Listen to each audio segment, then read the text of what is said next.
Hello and welcome to True Crime Sleep Stories, where you can settle in with a good true crime tale while drifting off into a safe and sleepy slumber. Maybe you want to sip on a cup of hot tea, grab a warm fleece blanket, or cozy up by the fire. Whatever you decide to do, just make sure you're comfortable and ready for relaxation. I'm your host, Kelly Behrens-Brink, and before we get started tonight, I want to remind you that as a Patreon member, you'll get even more sinister, sleepy content because you get multiple versions of each and every true crime sleep story. Patrons will have access to an ad-free version so you can really relax without the distraction of advertisements, as well as a version with and without music. Some people really enjoy the music and some people prefer it without, but patrons can have it all. You'll also have a video version, so there's a lot of content there in your membership and you're supporting the show. You can go to patreon.com/truecrimesleepstories to sign up. And now it's time to get comfy because I'm going to tell you a bedtime story.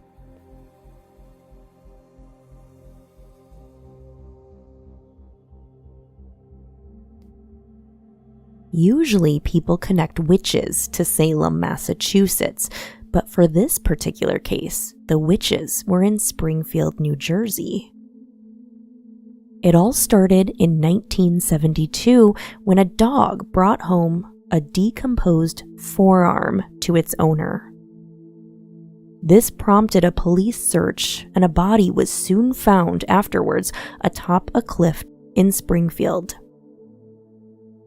The body was identified as Jeannette DePalma, a 16-year-old who had gone missing 6 weeks prior.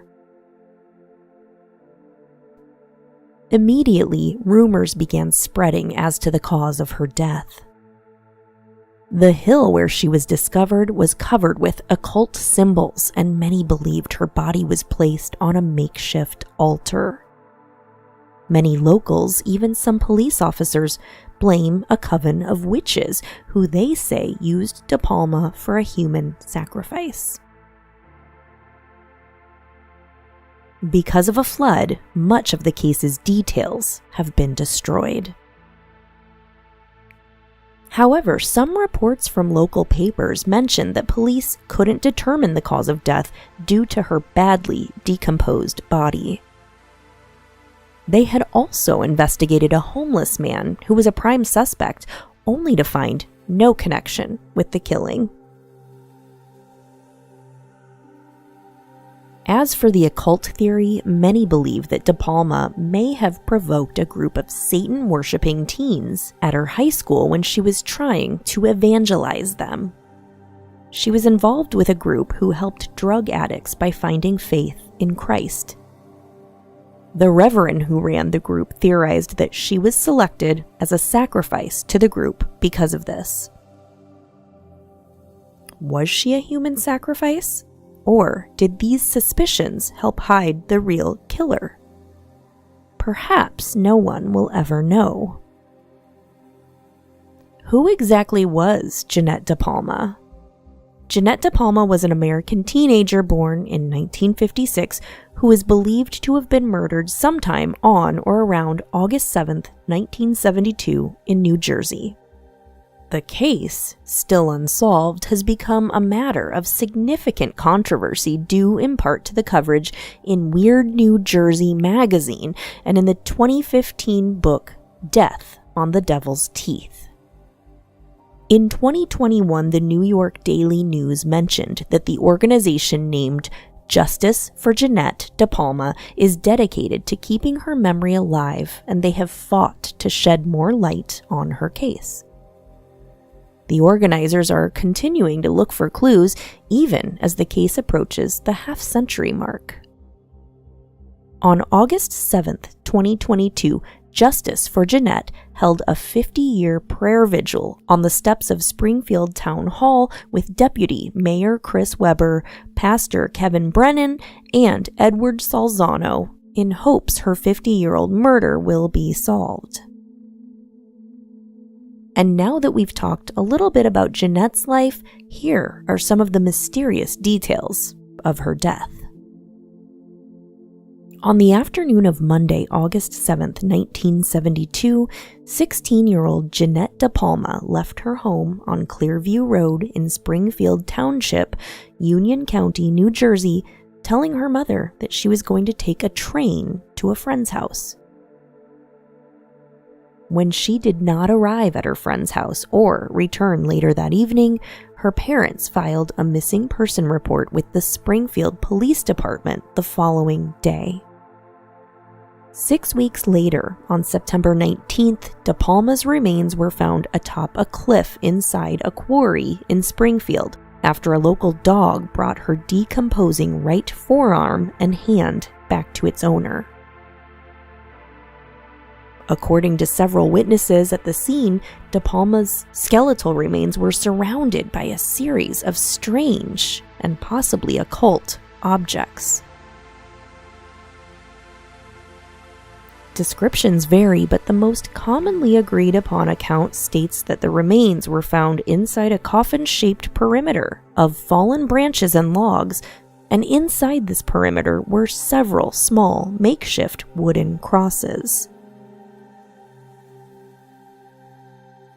Some Springfield residents later claimed that DePalma's remains were found lying on a pentagram surrounded by mutilated animal remains. Law enforcement authorities have denied that this was true. Further controversy was aroused when it was discovered that the body had been found on a cliff known to locals for several decades as the Devil's Teeth. The Springfield Police Department began an investigation of DePalma's death after an autopsy could not reveal a cause of death. Her remains and clothing showed no evidence of bone fractures, bullet wounds, or knife strikes. No drug paraphernalia was found on or around her body. For undisclosed reasons, the coroner suspected that strangulation was the cause of death, leading the Union County Prosecutor's Office to treat the case as an unsolved homicide. The coroner also discovered an unusually high amount of lead in her remains, but no explanation was found for this occurrence either. Early in the investigation, Springfield police received a tip regarding a homeless man living in the woods near the quarry. This man was known to locals simply as Red, and it was alleged that he fled his campsite in the woods shortly after DePalma went missing. While this lead initially looked promising, the Union County Prosecutor's Office ultimately decided that Red had nothing to do with DePalma's death. Investigators continued to attempt to find leads, but due to a lack of tips from the public, along with inconsistent stories told to the police by her family, friends, and peers, the case eventually went cold. Around 2 weeks after the discovery of DePalma's remains, several newspapers, including the Newark Star-Ledger and the New York Daily News, began reporting that she may have been the victim of an occult sacrifice carried out either by Satanists or by a local coven of witches who operated inside nearby Watchung Reservation. This coverage was spurred by reports that the body had been found surrounded by strange objects, and by the theories of James Tate, the pastor of DePalma's family's Assembly of God church. Rumors about the case set off a panic in several Union County communities, which were still recovering from the shock of the John List murders only 10 months earlier. In the late 1990s and early 2000s, Weird New Jersey magazine began to report on the decades-old case after receiving several anonymous letters regarding DePalma's death. Editor and co-founder Mark Moran began investigating the case and wrote about many purportedly suspicious details, including the allegation that Springfield police had lost or destroyed the case file. The Springfield Police Department maintains that the file was lost due to flooding caused by Hurricane Floyd in 1999. Others allege that a copy is still secretly on file. Moran eventually teamed up with Weird New Jersey correspondent Jesse P. Pollock to write the book Death on the Devil's Teeth: The Strange Murder That Shocked Suburban New Jersey. Throughout the course of their research, Pollock and Moran discovered several instances of a possible cover-up, connections to other unsolved murders, and previously unknown suspects. Despite rumors and innuendo offered by Springfield police regarding DePalma possibly dying as the result of a drug overdose, no drug paraphernalia was ever found on, near, or around her body, and she was not known by friends or family to have used any recreational or prescription drugs other than occasionally smoking marijuana socially. DePalma's autopsy report makes no mention of the possibility of a drug overdose, and the medical examiner Bernard Ehrenberg went on record stating he suspected strangulation, as he could not rule it out during the autopsy of her remains. Edward Salzano was given a box of documents that contained the FBI crime lab report and medical examiner's report by John Bancy, Jeannette DePalma's nephew, before he died. Salzano sued the Union County Prosecutor's Office to test Jeannette DePalma's clothing for DNA. The FBI report stated that stains were too decomposed for conclusive blood and semen examinations in 1972. But Salzano hopes that with today's DNA testing, a DNA profile can be obtained from the clothing. Justice for Jeannette DePalma is dedicated to keeping her memory alive. The organizers are continuing to look for clues even as the case approaches the half-century mark. Jeannette DePalma's case is mentioned in the book A Long Walk Home, where her case is urged to be changed from suspicious death to homicide. The book mentions similarities between the Jeannette DePalma, Joan Kramer, and Carol Ann Farino killings. In 2022, law enforcement said that there is still local interest to find out what happened to Jeannette. Who killed 16-year-old Jeannette DePalma?